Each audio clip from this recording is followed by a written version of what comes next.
quê? Por que Porque não desvaloriza porque os Estados Unidos estão na guerra? Isso que eu não entendo. não, o cálculo... Não, assim, aí você tá pensando no dólar subindo pra gente que tá aqui no Brasil, né? É. Então, a ideia é o seguinte, só coçar o olhinho aqui rapidinho. Quem investe no mundo tá pensando em colocar o dinheiro num lugar seguro e tá pensando em ter uns juros, um retorno bom. É difícil você associar as duas coisas. Você tem um investimento com retorno muito alto e com uma segurança muito grande.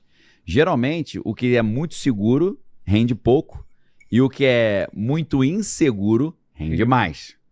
Então, os caras, quando os juros não tá tão atrativo nos Estados Unidos, eles tiram o dinheiro dos Estados Unidos e põem nos países emergentes, que são menos seguros, mas são rendimento maior. Né? O Brasil está com... Eu acho que o Copom reduziu 0,25%, então a taxa de juros estava 15% aqui no Brasil, agora está 14,75%. É uma taxa altíssima, né? Um rendimento muito bom. Então o cara tira o dinheiro lá dos Estados Unidos e bota aqui. Mas quando começa um caos global, o cara fica com medo de um Brasil quebrar. Da galera começar a dar calote nos investidores. Então eles tiram o dinheiro daqui e mandam de volta para os Estados Unidos, porque o cara busca priorizar a segurança e não o rendimento. Então se você tem dólar saindo, pela lei da oferta e da procura, né, tem gente procurando, a oferta pequena, o preço sobe, vira uma coisa escassa. Então o dólar saindo, o dólar fica mais caro. Se a gente tiver um atentado terrorista novo nos Estados Unidos, tipo um 11 de setembro, como está sendo aí, né, previsto, não só pela CIA, mas também o FBI, a polícia americana já está empenhada em tentar evitar algo dessa natureza, a gente teria o dólar voltando, correndo para os Estados Unidos. Isso é a famosa teoria do milkshake do dólar, né? Que é quando os Estados Unidos, como se ele pegasse um canudo e chupasse o dólar de volta. Pois é. Então, apesar de todos os problemas dos Estados Unidos, né? Os Estados Unidos terem já mudado essa ordem internacional, tirado a Rússia do sistema SWIFT, né? Tirado o Irã, apesar de toda essa confusão, essa tendência, né, do mundo multipolar, as nações emergentes aí fazendo frente aos Estados Unidos, tentando até comprar e vender petróleo não usando mais o dólar, acabando com os fundamentos do petrodólar, e também a proposta das nações emergentes de criar uma moeda própria. Isso tudo enfraquece um pouco o poder do dólar, mas ele ainda é muito importante, e os Estados Unidos ainda são um porto seguro num momento de tensão e medo. Então é por isso que a tendência é o dólar subir. Entendeu? Num contexto como esse. Entendi. Então, no momento que a gente começa essa semana com a galera falando, agora tá tranquilo, já vai passar, o Trump falou que tá negociando, a gente tá vendo eles mandando 9 mil soldados, né? E aí circulam esses rumores, ainda não é uma certeza de que a 82ª divisão. Então é por isso que a tendência é o dólar subir. Entendeu? Num contexto como esse. Entendi. Então, no momento que a gente começa essa semana com a galera falando, agora tá tranquilo, já vai passar, o Trump falou que tá negociando, a gente tá vendo eles mandando 9 mil soldados, né? E aí circulam esses rumores, ainda não é uma certeza de que a 82ª Divisão Aerotransportadora já estaria na Europa e já estaria se preparando para ir para o Irã, provavelmente para invadir ali de carga no sábado. Será que a gente vai ter uma nova guerra no Golfo, cara, daquele jeito que foi? Pode ser pior agora, com o uso de arma nuclear, talvez. Que é o que eu tenho defendido aí tanto, né? Na época não tinha drone também, né? Não tinha drone, né? E o professor Jiang, né, que tá aí bombando nas redes lá nos Estados Unidos, muita gente até fala, Daniel, por que você não bota teu conteúdo em inglês? Eu falo, meu irmão, não quero arrumar confusão com esses caras, né? Mas o próprio YouTube... Ele já tá traduzindo, mas eu não vou... Muita gente falava, meu marido é americano, ele não consegue, eu quero que ele entenda, eu tô aqui na Europa, não sei o quê, manda em inglês. Então, assim, o professor Jiang é um chinês que falou, vou fazer conteúdo em inglês, tá bombando. Beleza, e eu tô só de olho. Ele falou que não vai ter uso de arma nuclear. Eu acho, pela agenda que existe, que precisa ter o uso de arma nuclear, porque o objetivo, entre muitos outros, é gerar pânico. Vários especialistas falaram que vai ter, sim, guerra nuclear, que não é tão difícil. Eu creio que é o que está programado, infelizmente.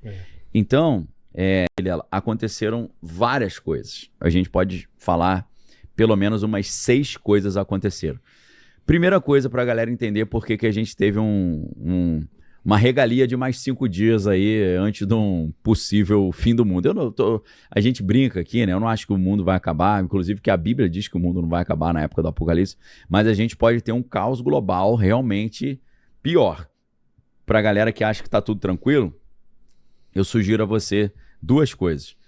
Se você tem amigos, parentes ou familiares no Rio Grande do Sul, converse com eles sobre escassez de combustível. Eles vão te explicar como é que tá. Porque lá no Rio Grande do Sul tá complicado. Já tá? Já tá. Já tem combustível faltando. Porque no... A logística para mandar o combustível para lá é pior. Não tem refinaria tão perto, então é muito mais caro e distante para mandar, né?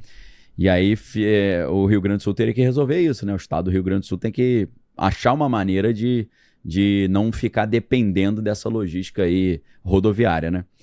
Outra coisa, leia o noticiário. Se você segue uma opção, plataforma X ou Instagram, siga os jornais tradicionais, né? Você siga Globo, SBT, né, R7, segue tudo. E os internacionais, CNN Internacional, Nacional, por aí vai. Você vai ver a quantidade de notícias falando já sobre impactos severos de combustível. Hoje, siga os jornais tradicionais, né? Você siga Globo, SBT, né, R7, segue tudo. E os internacionais, CNN Internacional, Nacional, por aí vai.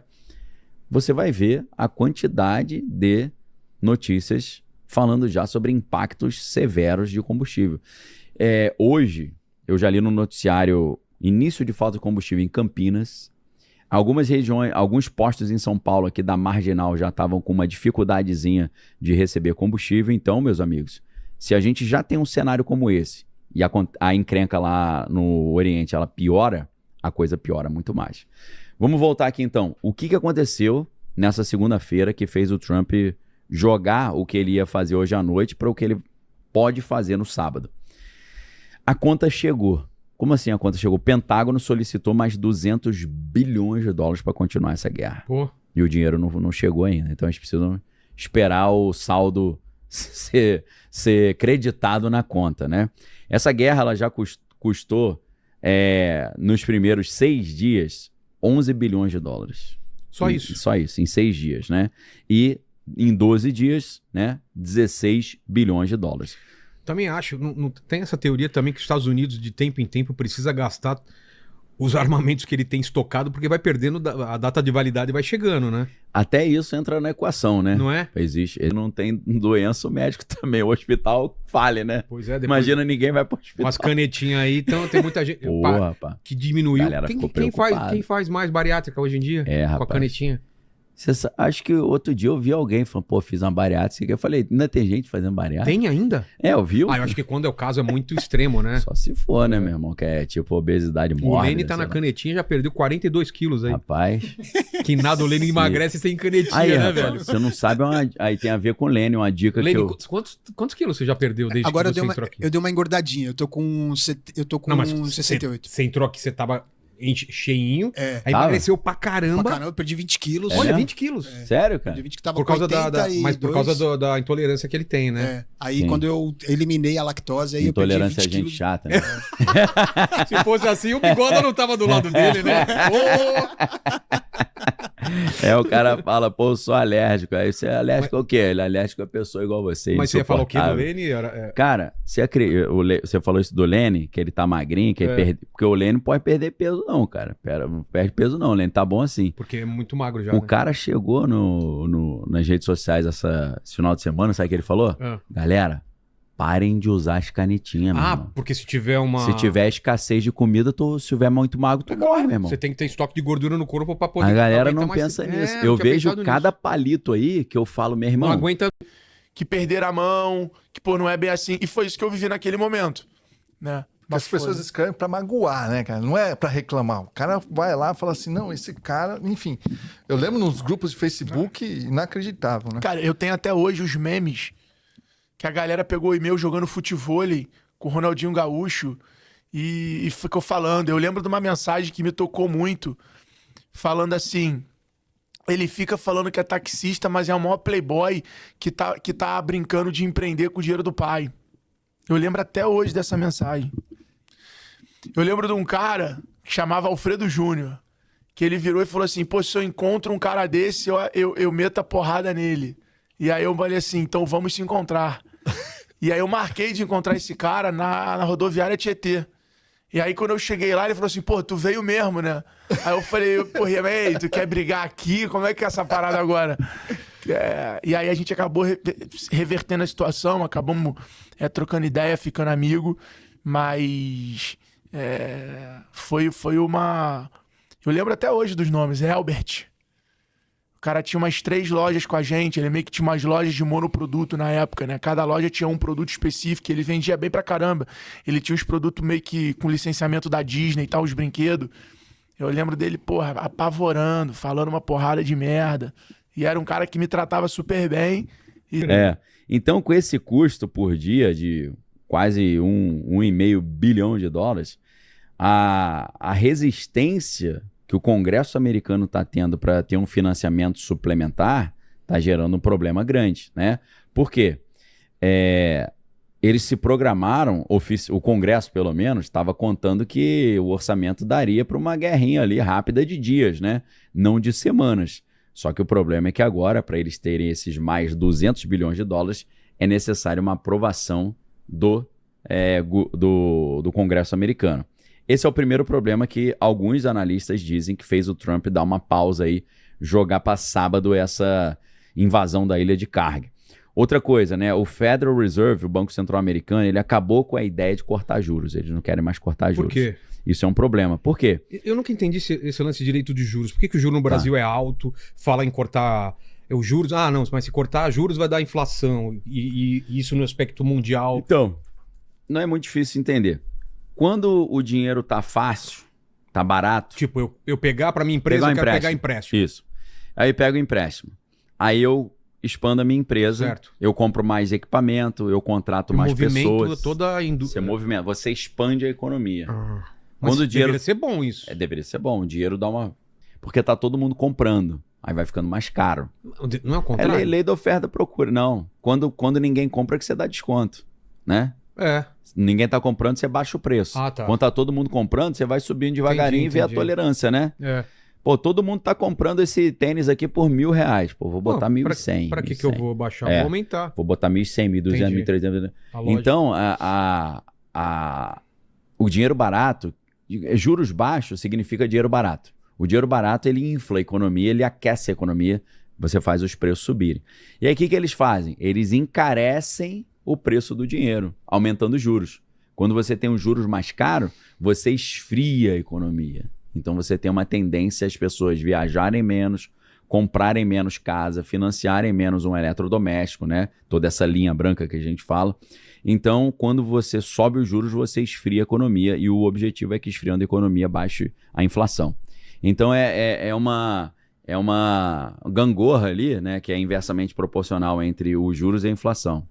Então, inflação alta, você tem que subir os juros para ela descer. Então, a ideia é que quando um desce, o outro sobe, quando um sobe, o outro desce.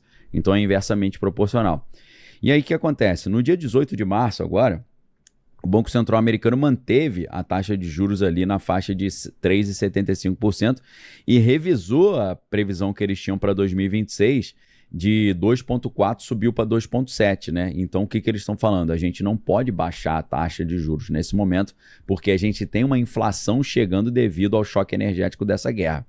Então, eles estão prevendo apenas um corte da taxa de juros para todo o ano de 2026, em vez de 2 cortes, como eles estavam prevendo antes. Então, isso já é um problema que você esfria a economia e você encarece o dinheiro, né?